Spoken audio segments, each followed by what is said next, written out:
तो आप गए खाटू श्याम जी? नहीं, आप खाटू श्याम जी नहीं गए? बिल्कुल नहीं गया। तो उनकी कथा या उनके बारे में कुछ आप जानते हाँ, हैं? मुझे मालूम तो है, क्योंकि मैंने एक निश्चय किया है कि वृंदावन के अलावा मैं कहीं और नहीं जाऊँगा।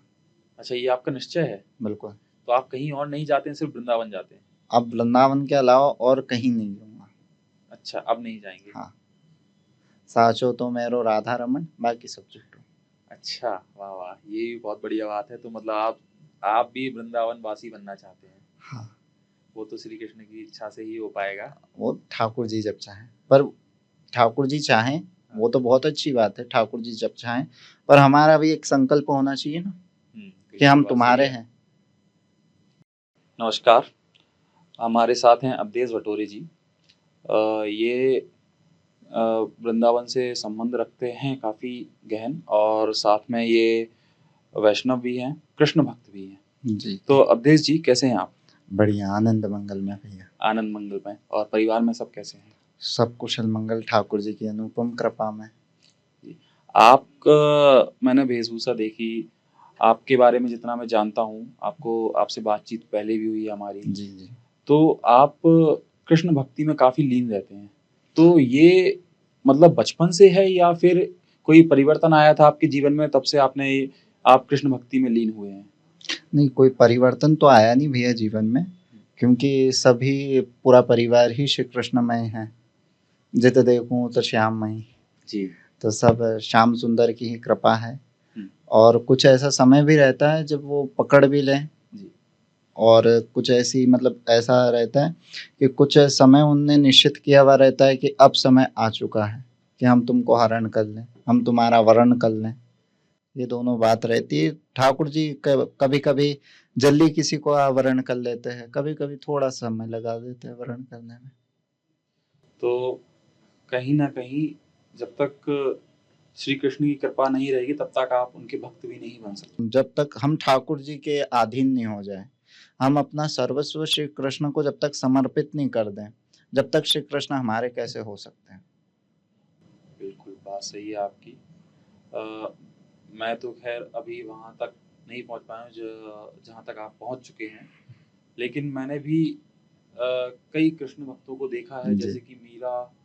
मीराबाई है, श्री रत्नावती जी है। आमेर की महारानी थी श्री जी। रत्नावती जी। जी। उनने श्री सीताराम जी को अपना सर्वस्व माना और सीताराम जी में ही विलीन हो गई। मतलब उनके जैसा आपने मीराबाई का बताया है, जी। वैसे ही श्री रत्नावती जी थी। और रत्नावती मतलब मीराबाई को तो कोई संत मिले थे जी। कि उनको संत के द्वारा श्री कृष्ण प्राप्ति हुई, पर श्री रत्नावती जी को तो कोई संत भी नहीं मिले। उन्हें तो अपनी दासी के कारण सीताराम जी की प्राप्ति हुई। मतलब वो कोई ना कोई, अपन कह सकते एक हैं, माध्यम। माध्यम होता है, जिसके वजह से हम ईश्वर भक्ति में लीन हो पाते हैं। बिल्कुल, बिल्कुल। एक कोई माध्यम बन जाता है कि मतलब एक मीडियम एक रहता है, माध्यम रहता है कि उसके दौरान हम कहीं न कहीं श्री कृष्ण में हो जाएँ। लीन हो जाते हैं, बिल्कुल भी। और जैसे कि आपने बताया कि आप बचपन से ही कृष्ण भक्ति में लीन हैं, बिल्कुल। आपके परिवार, तो आपके परिवार में कौन-कौन है? मैं आपके परिवार के बारे में जानना चाहता हूँ। हमारे परिवार में हमारे दादाजी, दादी, पापा जी, मम्मी जी, जी। जी। दीदी हाँ। सब हैं। और इसमें तो देखा जाए तो हमारी दीदी इंदु गोस्वामी जी, अभी उनका विवाह हो चुका है। जी। वो बीएम कॉलेज में प्रोफेसर भी हैं। और अब ठाकुर जी की इतनी अनुपम कृपा हुई कि वो वृंदावन वास कर चुके हैं अच्छा, परमानेंट। तो वृंदावन में ही अभी हाँ, जो है वो जॉब कर रही हैं? अभी तो वृंदावन में कोई जॉब ना कर रही है वो। हुँ। अभी पूरा वृंदावन में ही वास कर रहे हैं दीदी जी है जी। ये भी बहुत बड़ी बात होती है कि बहुत आप अनुपम कृपा श्री है। कृष्ण का जहाँ पर वास हो, वहाँ पर आप रहने को मिल जाए आपको, तो ये बिल्कुल, सौभाग्य की बात होती है। सौभाग्य की बात है। जी। और जहाँ तक मैं जानता हूँ कि आप काफ़ी कीर्तन भजन में भी लग्न रहते हैं, और काफ़ी आप महत्ता देते हैं इस चीज़ को। तो ये मैं जानना चाहता हूँ कि कीर्तन भजन जो आज की पीढ़ी है, आज की जनरेशन है, वो इतना ध्यान नहीं देती। वो कहती है ये बोरिंग काम है, ये बूढ़े लोगों का काम है, और ये जो पुराने पूर्वज थे वो लोग करते हैं, ये बोरिंग है। मतलब वो उसको एक कह सकते हैं अपन पिछड़ा वर्ग मानते हैं। है ना? तो आप इतना कीर्तन भजन में लगते हैं, ये हमारे जीवन पर क्या प्रभाव डालता है? क्या हमें कीर्तन भजन करना चाहिए और कितना करना चाहिए, कैसे करना चाहिए? ये सब बताइए आप। कितना करना चाहिए इसमें तो आप ये सुने कि एक दुकानदार है, जी, उसकी कोई किराने की दुकान है। जी, अब उसके पास कोई व्यक्ति आ गया सुबह से 2000 का सामान खरीदने, उसने 2000 का सामान दे दिया, तो क्या वो दिन भर दुकान उसकी बंद रखेगा? नहीं बिल्कुल ही रखेगा। दिन भर तो चालू रखेगा। जी, सुबह से बल्कि उसकी बोनी हो गई, ये तो अच्छी बात है, पर वो दिन भर दुकान थोड़ी ना बंद रखेगा। इसलिए कीर्तन, भजन, नाम जाप जितना किया जाए उतना कम है। ये अनंत होना चाहिए, जिसकी कोई संख्या नहीं हो। और कहा जाए तो संख्या में भी 3 साढ़े 3 लाख नाम जाप करे व्यक्ति, तो उसका एक दिन पूरा अच्छा जाए। 3 साढ़े 3 लाख एक दिन में अगर एक जाप दिन करे। में नाम जाप करे तो, जी, और हर व्यक्ति को 3.5 लाख नाम जाप तो करना ही चाहिए। ये तो बिल्कुल एक नॉर्मल सी बात है। जी। तो ये हमारे जीवन को किस तरह प्रभावित करता है कि अगर हम ये जो आज के टाइम पे आप आज के समय। प्रभावित ये इसलिए ऐसे करता है कि जैसे हम आजकल नेगेटिविटी भी कितनी चल गई है। बहुत। व्यक्ति आधे से ज़्यादा डिप्रेशन, नेगेटिव में ही सोचता है। तो नाम जाप से, कीर्तन से एक तो डिप्रेशन भी नहीं रहेगा व्यक्ति को। तो पॉजिटिविटी भी रहेगी, उसका माइंड भी सेट रहेगा, साथ में उसको कोई बीमारियां भी नहीं रहेगी, रोग भी नहीं रहेंगे, और खुशी-खुशी अपने परिवार में समय बिताएगा वो।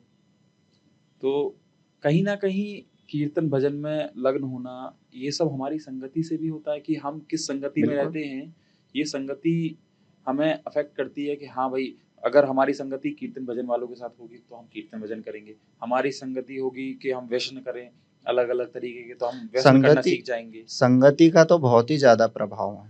जी, यदि आप कोई संत की संगति में, तो आप संत बन ही जाओगे, भले आप किसी भी कुल में हो, जी, आप संत बन जाओगे। और आप ब्राह्मण कुल में हो और आपकी संगति किसी दुष्ट के साथ है, जी। तो आप दुष्ट ही बनोगे, आप ब्राह्मण भी नहीं बन सकते हो।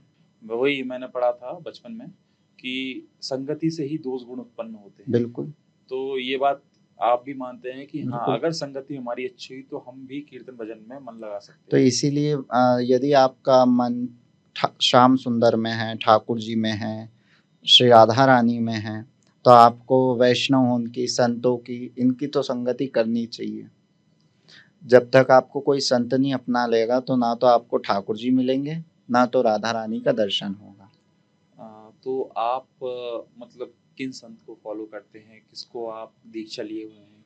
परम पूज्य श्री वेणु मनोत कुंज वाले महाराज जी, ये और वो अभी पधार चुके हैं, निकुंज लीला में है वो।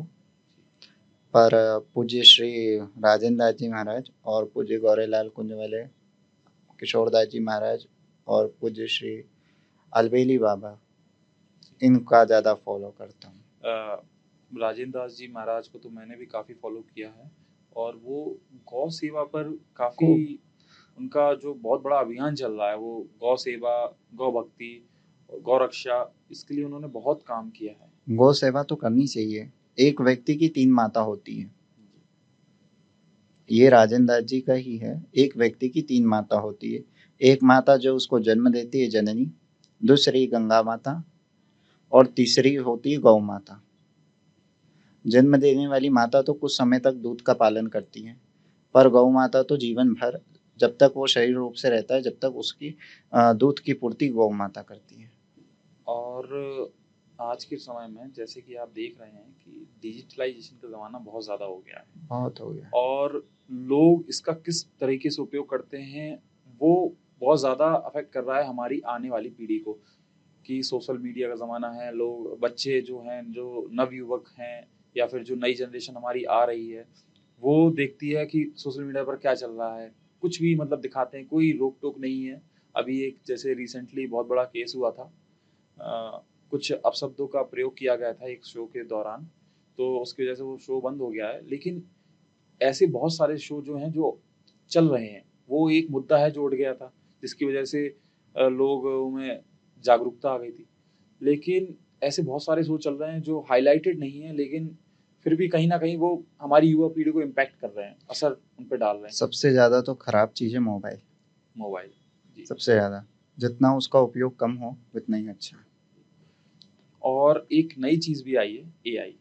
एआई के द्वारा लोग मतलब कुछ भी वीडियोस जनरेट कर लेते हैं, कुछ भी फोटोज बना लेते हैं एआई से। कुछ बहुत हेल्पफुल काम भी होते हैं एआई से कि आप अपने प्रश्नों का उत्तर भी पा सकते हैं अगर आप उसका सही उपयोग करें।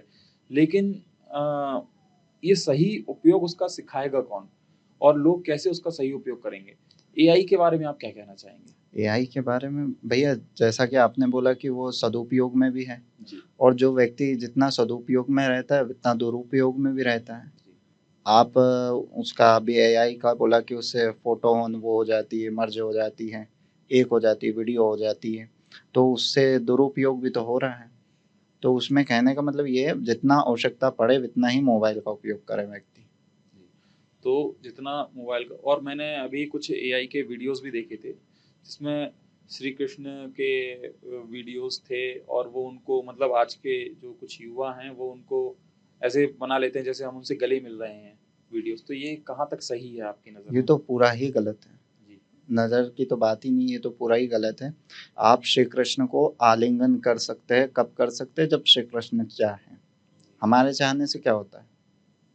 श्री कृष्ण जब आपको आलिंगन करना होगा ना, तो आपके स्वप्न में आके आपको आलिंगन कर लेंगे, आपको पता भी नहीं चलेगा। केवल पता भी चलेगा तो आपको पता चलेगा, दूसरे को किसी को नहीं पता चलेगा। मतलब प्रदर्शन नहीं होना, दर्शन होना। जी। जो आजकल राधा रमन जी का जैसा चल रहा है कि प्रदर्शन में उनको नचा रहे हैं, वो कर रहे हैं, घुमा रहे हैं, तो वो प्रदर्शन हो रहा है, उनका दर्शन नहीं हो रहा है।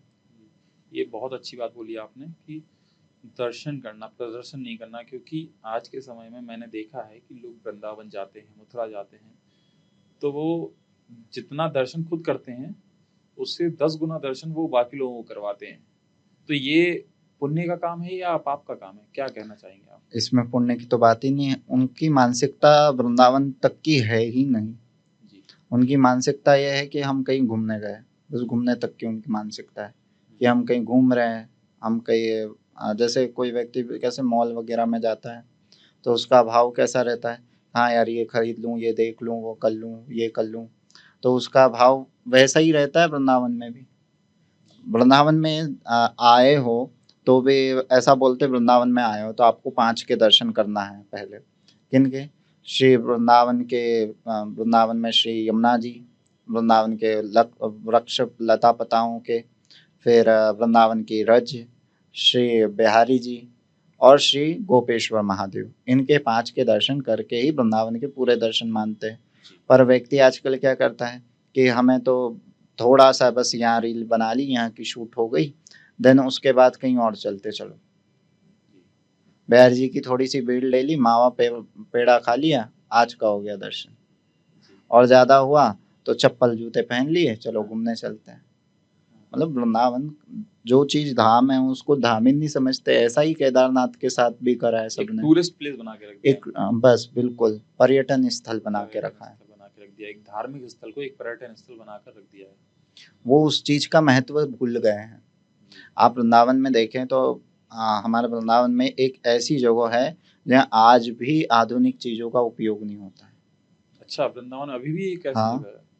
आप श्री तटीय स्थान जाइए, जी। वहाँ आज भी ना तो कोई इलेक्ट्रिसिटी का उपयोग होता है, ना ही कोई गैस, ना एसी, कुछ भी नहीं। जैसा पहले था पुराना वृंदावन, वो ऐसा ही पुराना वृंदावन है पूरा नेचुरल। पूरा। और उसमें कहीं से कहीं तक आधुनिक चीजों का उपयोग, मतलब स्मार्ट वॉच तक नहीं वहाँ के लोग उन पहनते। सिलावा कपड़ा होता क्या है वो तक नहीं वहाँ के लोग उन धारण करते हैं। अच्छा। पुराना तरीका। ठाकुर जी का खाना और सब जितने भी लोग आते भोजन पाने वैष्णव, उन सबका भी भोजन बिल्कुल रज में बैठ के, रज में अच्छा। बैठ के खाओ। बड़ा से बड़ा वीआईपी भी क्यों ना हो। हम्म। कोई आसन, कोई टेबल कोई कुर्सी, कुछ आसन, नहीं। कोई टेबल कुर्सी, कुछ नहीं। केवल आप आओ, ठाकुर जी के दर्शन करो, और दर्शन भी ठाकुर जी के ऐसे दिए में होते हैं। वहाँ ऐसा हाँ। नहीं है कि लाइट है, दिए में दर्शन ठाकुर जी के। हाँ, मैं अभी कुछ समय पहले तिरुपति बालाजी भी गया था, तो वहाँ भी मैंने देखा कि अ, वहाँ के लोग तिरुपति जो बालाजी हैं उनको गोविंदा कह के बुलाते हैं। हम्म। तो वहाँ पर मैंने देखा, वहाँ पर भी दिए में दर्शन ही हुए थे। वहां पर भी दिए में दर्शन होते हैं। हमारे बिहारी जी में नहीं लाइट लगाते हैं। हाँ। तो ये क्यों लाइट क्यों नहीं लगाते हैं, मतलब इसकी क्या रीज़न है? जैसे अभी कुछ ऐसी चर्चा निकली थी तो मैंने बोला था ना, अति ज़्यादा हो जाती है। जी, यदि हम किसी बच्चे का हाथ पकड़ लें तो वो तो सीधे गला ही पकड़ लेता है, जी, ऐसी बिल्कुल। बात होती है। हाँ, थोड़ा-सा आधुनिक बन जाते हैं तो पूरा ही व्यक्ति बन जाता है। जी, जी।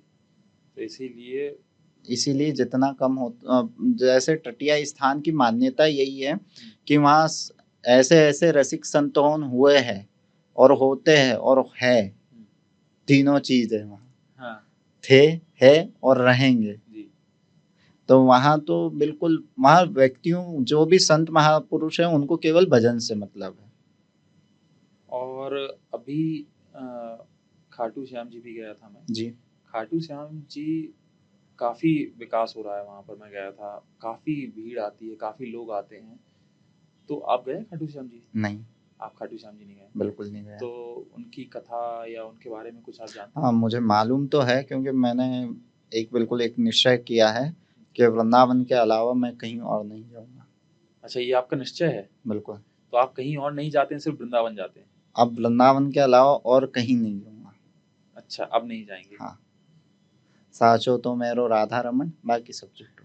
अच्छा, वाह, वाह! ये भी बहुत बढ़िया बात है। तो मतलब आप भी वृंदावन वासी बनना चाहते हैं। हाँ, वो तो श्री कृष्ण की इच्छा से ही हो पाएगा। वो ठाकुर जी जब चाहें। पर ठाकुर जी चाहें, हाँ, वो तो बहुत अच्छी बात है, ठाकुर जी जब चाहें, पर हमारा भी एक संकल्प होना चाहिए ना हुँ, कि बिल्कुल हम बात सही तुम्हारे है। हैं। जी, हमने भी बिल्कुल एक विज़िटिंग कार्ड में जैसे छपा के रखते हैं कि ये हमारा ही नंबर है, वैसे हमको छपाना चाहिए कि ये हमारे ठाकुर जी के ही हैं हम हाँ। बस। वृंदावन में मैं गया था, श्री बांके बिहारी जी के दर्शन करने। तो वहाँ पर मैंने देखा कि वो गली में है, पीछे के दरवाजे से आते हैं।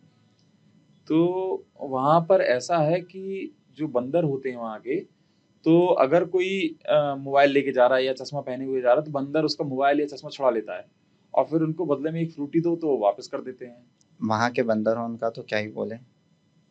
एक ऐसी छोटी-सी वो कथा उन टाइप में ही है, कुछ जी, बातें हैं कि राम जी ने उनसे बहुत काम करवाया था, बंदरों से। बंदरों से। हाँ, तो श्री कृष्ण के जब द्वापर युग में जब श्री कृष्ण हुए, जी। तब उनने खूब उनको मस्ती करना सिखाया और खूब उनको भोजन पवाया। बोले मैंने अच्छा, उस युग में तुमसे बहुत काम कराया ना, हाँ, लड़ाई करवाई ना, हाँ, इस युग में खूब आनंद लो। तो वो तब से ही आनंद ले रहे हैं। हाँ, अभी और तक आनंद ले। चश्मा और मोबाइल का तो ऐसा, भैया देखना है तो तुम ठाकुर जी को देखो ना, हाँ, सही इन बात है। नकली आंखों से क्यों देख रहे हो, असली आंखों से देखो। इसलिए वो चश्मा लेते हैं, हाँ, मोबाइल इसलिए लेते हैं। अरे यार, हमारे वृंदावन में आए हो और इसमें भी तुम आधुनिकता में लग गए हो, जी। कितनी गलत बात है, इसलिए वो मोबाइल ले लेते हैं। फ्रूटी पे तो इसलिए मान जाते हैं, उनको बड़ा आमरस का खूब शौक है। जी, दूसरी चीज पे माने या नहीं माने, फ्रूटी आप 20 की दे दो, 40 की दे दो, हाँ, 1000 की भी दे दो, पूरा पैकेट दे दो, हाँ, वो तो फ्रूटी पीते रह जाएंगे और पीते भी इतने अच्छे से है। हाँ, बिल्कुल एक एक उसको छोड़ते नहीं है, फ्रूटी को हाँ, स्ट्रॉ डाल के पियेंगे। हाँ, वही मैंने देखा था ये सिर्फ़ फ्रूटी पर, और मतलब और उन्हें कुछ ऑफ़र करते हैं तो वो नहीं कुछ देते। नहीं, कुछ नहीं, लेकिन केवल वो फ्रूटी फ्रूटी। पे ही वो देते हैं। ये बात मुझे लेकिन आपकी बहुत अच्छी लगी कि अगर आप दर्शन करने आए हैं तो आधुनिकता में वहाँ पर भी लगे हैं, वहाँ पर भी लोग फ़ोटोज़ में लगे हैं, वीडियोज़ में फोटोज, लगे हैं। जब हमें मालूम है यहाँ बंदर हमारा मोबाइल ले लेंगे, जी, तो हम क्यों लें बाहर मोबाइल। जी, बिल्कुल बात सही है। मोबाइल को अंदर रखो। चश्मा, हमें मालूम है कि चश्मा ले लेंगे, तो उसके लिए फिर जब ठाकुर जी के दर्शन करो, जब अपन चश्मा पहन लो। गलत वो नहीं, गलत हम है। हुँ, नहीं बिल्कुल बात सही है। इतना डेवलपमेंट पहले वृंदावन में था नहीं, वो हमने करा, गलती हमारी है। हुँ, वो तो वहीं के निवासी हैं, वो कहीं न जाएंगे तो कहीं जाएंगे हमने कहाँ। ही उनके घर आप को नंदगांव छेड़ा। जाओगे जी, तो नंदगांव के बंदर इतने शैतान नहीं है। अच्छा। हाँ, इतने शैतान नहीं है, पर हमारे वृंदावन के बंदर से नंदगांव के बंदर भी बिगड़ चुके हैं। हाँ। एक संगति, ये भी एक संगति है। ये संगति का एग्ज़ाम्पल दे दिया आपने ये अभी। संगति का एग्जाम्पल है। आप गोवर्धन पर्वत गए हैं? जी हाँ, गया हूँ ना। तो परिक्रमा की है आपने वहाँ की? बिल्कुल किए, शिखराज जी की परिक्रमा। श्री गिरिराज जी की। तो उनके बारे में बताइए, मुझे बहुत उत्सुकता है श्री गिरिराज जी के बारे में जानने, क्योंकि वो मैंने बहुत सारी कहानियाँ देखी हैं, सुनी हैं, लेकिन आपके मुँह से मैं सुनना चाहता हूँ कि एक्चुअल कहानी, क्योंकि आप कृष्ण भक्त हैं, तो आप ज़्यादा अच्छे से इसको एक्सप्लेन कर पाएँगे और हमारे भक्तों तक भी पहुँचा पाएँगे। शिखराज जी जो है ये द्वापर युग से है। द्वापर में है, त्रेता में भी है श्री गिरिराज जी। श्री गिरिराज जी जब श्री राम सेतु बना था, उस समय हनुमान जी महाराज इनको लेकर आए थे। तो जब हनुमान जी महाराज इन्हें लेकर आए थे, तो बीच में ही उनको संकेत प्राप्त हो गया था कि चलो सेतु बन चुका है, अब जो जहाँ पे पत्थर है वहां उनको छोड़ दो और आ जाओ राम काज के लिए। जी। तो हनुमान जी ने इनको द्रोणागिरी से लेकर आए थे। ये द्रोणागिरी के युवराज हैं श्री गिरिराज जी महाराज। अच्छा, द्रोणागिरी के युवराज हैं। जी जी। जी। तो वहां से इन्हें लेकर आए थे।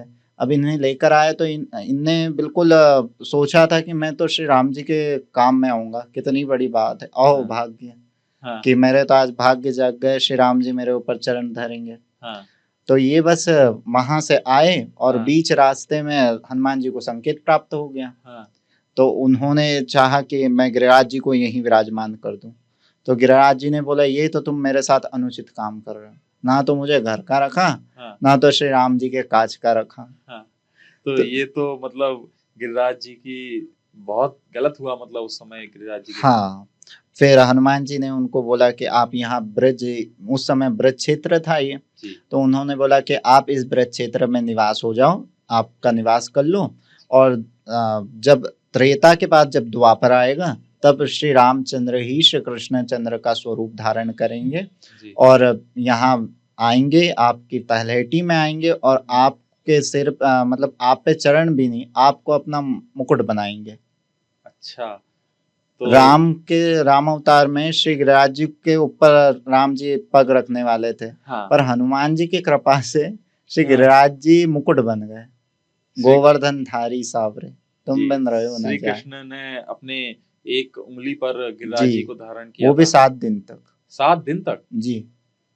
तो 7 दिन तक जब इंद्र ने बारिश करवाई थी, तब गिरिराज जी ने उनको अपनी उंगली पर धारण किया था। इसमें क्या हुआ था जी। कि मतलब जैसे गाय होन थी, गैया होन थी, जी। ठाकुर जी वृंदावन क्या नंदगांव रहने लगे, हाँ। गोकुल से। तो जब अन्नकूट हुआ, उससे पहले हुआ ये था कि श्री जितनी भी गैया होती सब गिरिराज जी का ही चारा वगैरह खाती थी, वहीं रहती थी, और सब ब्रजवासी इंद्र की पूजा करते थे। तो उन्हें ये लगा ठाकुर जी को, खाती तो ये हमारे गिरिराज जी का है, तो हम इंद्र की क्यों पूजा करें। केवल इंद्र तो वर्षा देने वाले देवता हैं, हम गिरिराज जी की पूजा करेंगे। तो सभी जितने भी हमारे ब्रजवासी हैं, सबने श्री गिरिराज जी की तलहटी में 56 भोग लगाए। अब 56 भोग लगाए, सारी गैया उनकी पूजा करी, गिरिराज जी की पूजा करी कि आप हमारी जननी के समान हैं, क्योंकि जो हमको दूध दे रही है वो गैया आपके ही पेड़ पौधों से ही पल रही हैं, तो वो भी उनके जननी के समान रहे हैं श्री गिरिराज जी। गिरिराज जी पे जब अन्नकूट का उत्सव हुआ, उसके बाद इंद्र ने सोचा इनने तो मेरा तिरस्कार कर दिया। जी। मतलब वो भगवान होते हुए भी श्री कृष्ण को समझ नहीं पाए। इंद्रदेव थे वो, और फिर भी श्री कृष्ण की माया को नहीं समझ पाए। उनकी माया को नहीं समझ पाए। तो जब उनने वर्षा करी, तब हमारे श्री गोपाल जी ने उनको 7 दिन तक अपनी उंगली पे उठा के रखा, गिरिराज जी को। और ऐसा सब पूछते हैं कि ऐसा कैसे लाला तूने उठाया। तो लाला ठाकुर जी बोलते हैं हम जय जय हैं। तो बोले तू काहे को जय जय है। जय तो जय जय जय, हम जय जय, हम भगवान है, मतलब ठाकुर जी यूं बोले कि मैं भगवान हूँ। तो ऐसा बोलते हैं हम जय जय है, ब्रजभाषा में बोलते हम जय जय है। तो उन्हें बोला काय को लाला जय जय, पर तू सच्ची सच्ची बता। उनके सखाओं ने, श्री कृष्ण के सखाओं ने पूछा लाला तू सच्ची सच्ची बता कि कैसे उठायो गिरिराज। तो बोले कछु माखन को बल बलो, कछु गोपिन करे सहाय, और श्री राधा की आज्ञा सो गिरवल्ली उठाए। मतलब जो मैया ने जो माखन खिलाया, कुछ उसने बल दिया, और कुछ आप लोगों ने सहायता करी। और जब श्री राधा रानी ने ऐसे पलक ऊपर करी, मतलब आज्ञा हो गई, और श्री राधा रानी ने उठाया, मैंने थोड़ी ना उठाया। तो मतलब ये सारा श्रेय उन्होंने श्री श्री राधा राधा उनने समझाया कि मैं भगवान नहीं हूँ। पहले तो यूं बोलते मैं जय जय हूँ, फिर यूं बोलते मैं भगवान नहीं हूँ। ये तो राधा रानी ने किया है, मेरे से कुछ हुआ भी नहीं है। और उसके बाद थोड़े समय बाद जैसे वहाँ पानी की थोड़ी होने लगी, तो वहाँ कुंड भी बनते रहे। फिर एक बार ठाकुर जी ने एक धेनु का सुर था, उसका श्री कृष्ण ने संहार किया। वो राक्षस रूप में आया था, गाय के स्वरूप में। जी। तो श्री कृष्ण समझ गए कि ये कोई राक्षस है, तो उनने उसका संहार किया।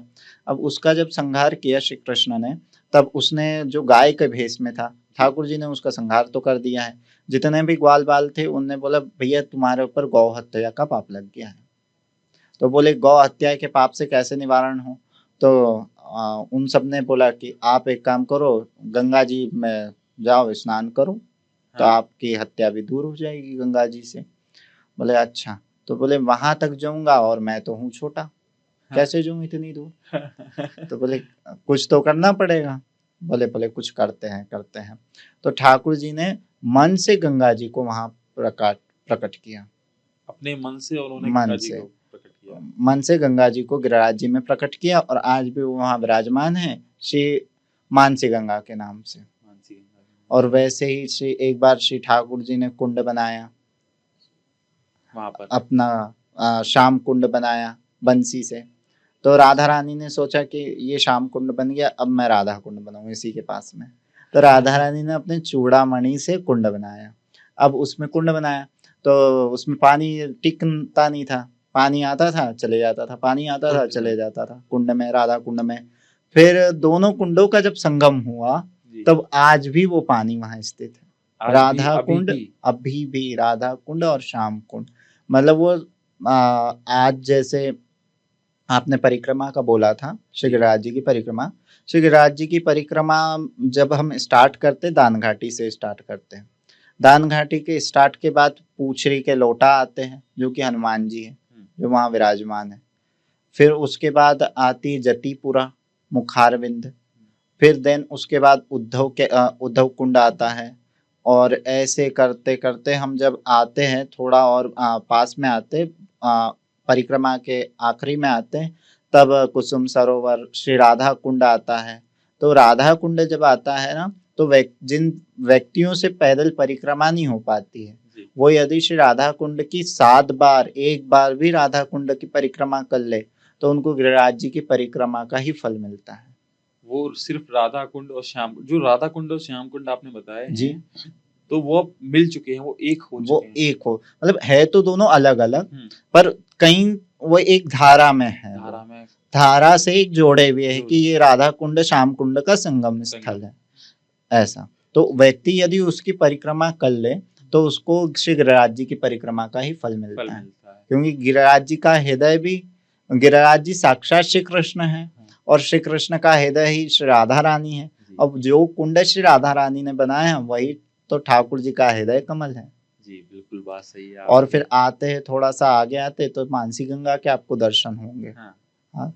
और जैसे पूछरी के लौटे, ये हनुमान जी महाराज है। जब हनुमान जी ने श्री बलराम जी और श्री कृष्ण को जब कुश्ती सिखाई, क्योंकि सिखाने वाले हनुमान जी थे, हाँ। पूछरी के लौटे की हु प्यारे ऐसे बोलते हैं वहाँ। अच्छा, हाँ वो श्री कृष्ण को कुश्ती हनुमान जी ने सिखाई। जी, कुश्ती श्री कृष्ण और बलराम जी को हनुमान जी ने सिखाई। और जब वो वहां से जाने लगे, श्री कृष्ण और बलराम जी जब वहां से जा रहे थे अपने वृंदावन से, तब उनको देखकर हनुमान जी वहीं बैठ गए, बोले अब हम यहीं बैठते हैं। अच्छा, तो हाँ, इसीलिए उनका मंदिर अभी वहीं अभी पर है। वहीं विराजमान है, पूछरी के लोटा के ये नाम से। मतलब ये कह सकते हैं कि द्वापर युग का मंदिर है हनुमान जी जी का। जी, द्वापर युग से वहाँ पूछरी के लोटा विराजमान है, जतिपुरा है, राधा कुंड श्याम कुंड विराजमान है। और वहां पर वृंदावन में मैंने सुना है 84 कोस की परिक्रमा भी होती है, जी आपने की है? हाँ, व्रत 84 की है। 84 कोस की परिक्रमा होती है, उसमें कितना समय लगता है? उसमें करीबन जैसे समय की बात रहती है कि 84 कोस कुछ शॉर्ट में भी हो जाता है, और पूरा एक ब्रज 84 कोस रहता है। तो उसमें मैंने की थी तो 5-6 दिन में हो गई थी। 5-6 दिन में हो गई क्योंकि थी। मैं पूरा घूम तो नहीं पाया था, मैं थोड़ी थोड़ी जगह ही जा पाया था और थोड़े थोड़े ही दर्शन कर पाया था। जैसे केदारनाथ हो गया, बद्रीनाथ हो गया, भांडेरवन हो गया, इन सब के दर्शन करके मैंने 84 कोस की, मतलब बाहरी बाहरी करी थी, ज्यादा अंदर नहीं जा पाया मैं। बहुत अच्छा लगा अवधेश जी आपसे बात करके, कृष्ण चर्चा करके। कभी फिर मौका मिला तो आपसे मैं फिर कृष्ण बिल्कुल चर्चा करना चाहूँगा। बहुत बिल्कुल बहुत बिल्कुल। धन्यवाद। धन्यवाद भैया, राधे श्याम। अच्छा।